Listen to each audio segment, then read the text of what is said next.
오늘 말씀의 제목은 배신이 되겠습니다. 배신. 예수님이 고난의 길을 동참하기 위해 주의 전에 오신 여러분 모두를 주님 이름으로 축복합니다. 주님께서는 오늘 여러 가지 고난을 당하신 날로 특별히 기록되지는 않았어요. 하지만 성경상으로 가장 큰 아픔들이 주님은 신성을 입고 있으시기 때문에 다 아시죠. 모든 것을 다 아는 것이 점쟁이들은 복제를 받아서 떼돈을 벌 수 있을지 모르겠지만은 이번 주 복권은 몇 번 사면 된다. 그러면 될지 모르겠지만은 예수님은 우리 인류를 위해서 죽으시러 오신 분인데 자신이 어떠한 고난을 당할 거고 이걸 다 아는 것이 결코 썩 유쾌한 일은 아니었을 거다 하는 걸 추측할 수가 있겠습니다. 피하고 싶죠. 도망가고 싶은 그런 일이 있을 수 있고요. 오늘 내용은 뭐냐 하면 배신에 관련됩니다. 첫 번째 배신이 뭐냐? 이틀이 지나면 이제 6월절 명절이 되는데 6월절 명절일 때 십자가에 못 박히게 할 발일이라 뭐 이런 얘기가 예수님이 하시게 됩니다. 자신이 팔릴 것에 대한 얘기를 하고 있어요. 그때의 3절 26장 3절이에요. 대제사장들, 백성의 장로들, 백성들에게 존경을 받는 위치에 있는 사람들이고 하나님을 섬기는 사람들이기 때문에 대제사장, 제사장의 명칭이 주어졌어요. 백성의 장로들도 엘더들, 나이가 많아서 되긴 사람들이지만 대부분은 종교적 지도자들이 또는 족장들이 장로들이 됩니다.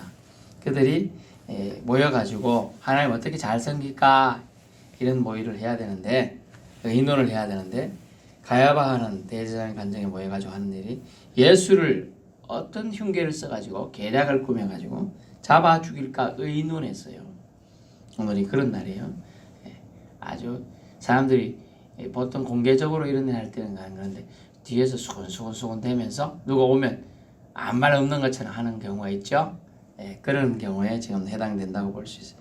그런데 대제사장의 집에 모여가지고 아주 다른 사람들은 뭐 들어올 수 없는 자리겠지만은 예수님을 자신들의 죄를 속해 주실 분을 위해서 맛있는 거 준비하고 잔치를 베풀 생각은 하지 않고 잡아 죽일 생각을 하고 있는 거예요. 왜?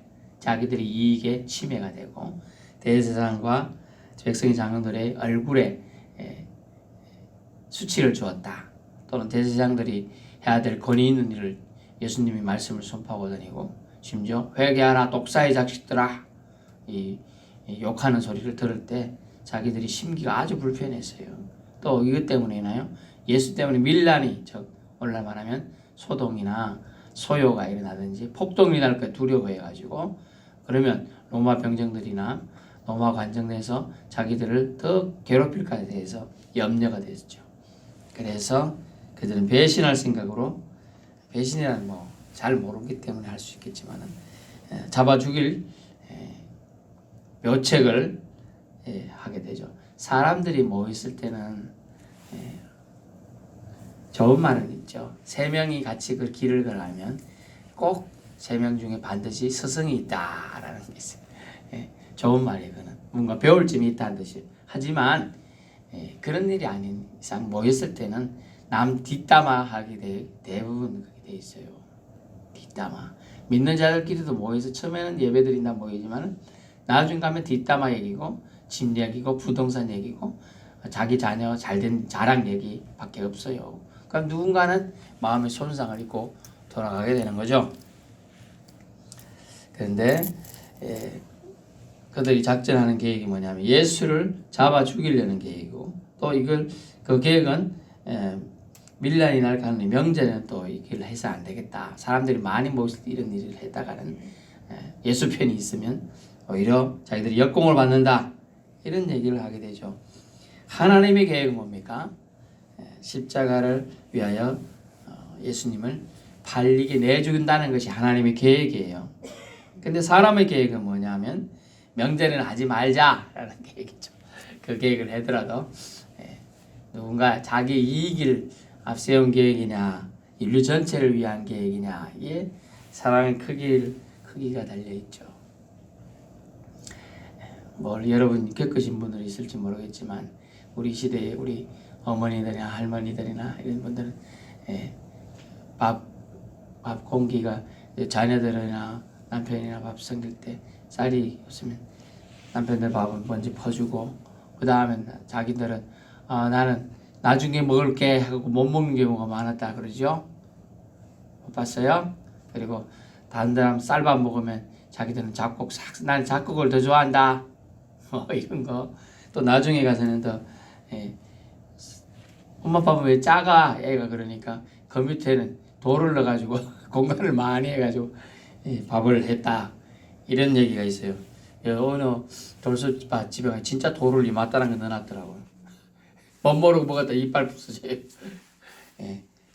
그만큼 사랑의 크기는 자녀를 위한 부모의 사랑의 크기가 그런데 그거에 만곱절이나 더한 하나님의 사랑이 그건 어떻겠어요?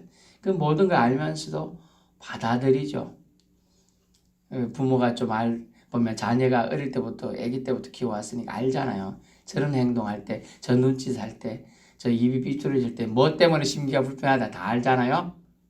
모르는 사람도 있겠지만 대부분 압니다. 그러면서도 그냥 참아주고 수용하죠. 인내해줘. 아이가 아직 어려서 그렇구나 이렇게 받아주는 거죠. 이때 다 이럴 줄 알면서도 예수님은 그 모든 것을 하나님은 수용을 하게 됩니다. 왜? 사랑하시기 때문이죠. 그들에게도 기회를 주기 위해서였어요. 누군가는 십자가를 보면서 기독교인이 수치다. 누군가는 십자가를 보면서 예수님이 날 위해 돌아가신 그 증거다. 그 사랑의 증거다. 이렇게 생각할 수 있지만 누군가는 뭐 자랑하려고 저래 걸어놨나? 또 누군가는 뭐야? 원래는 나무인데 왜 저런 거 해놨어? 평가가 다 달라요. 오늘 예수님을 바라보는 평가. 하나님은 극진한 자기의 아들을 자기의 독생자를 우리를 위해 내주시는데 사람들은 그 시기를 자기들이 결정하려고 하고 있고 자기 이익을 더 앞세우고 있는 장면. 하나님 입장에서 보면 대제사장은 자기를 섬기라고 세워준 사람이에요. 그러나 그들은 하나님을 배신하기로 모의하고 있다는 거죠. 여러분 주님의 고난의 가장 큰 것은 뭘까요? 배신이고 그것을 위한 악한 계획인 거죠. 자연 만물들을 하나님은 그들에게 생명을 주셨어요. 사람에게도요.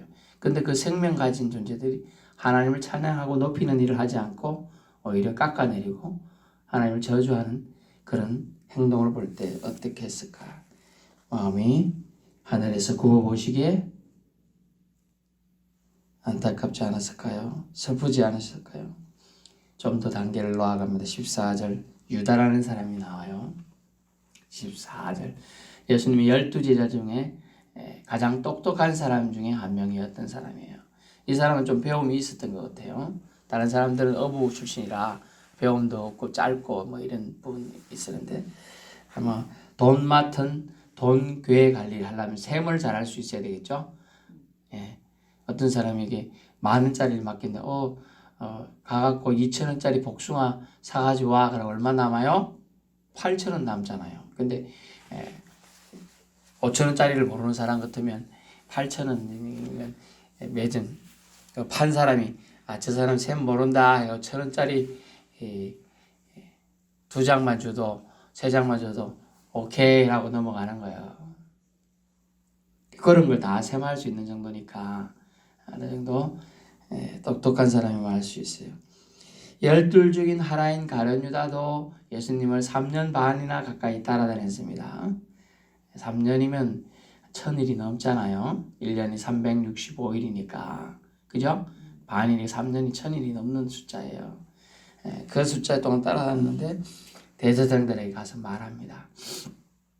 15절 내가 예수를 너에게 넘겨주리니 얼마나 주려느냐 라고 딜을 하는 거예요. 딜을 팔아먹기 위한 계획을 짜죠.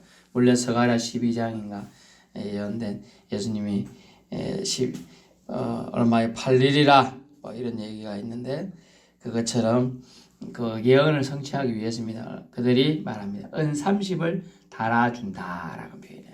은 30을. 은 30은 노예 한 명에 대한 그 대가밖에 안 되는 건데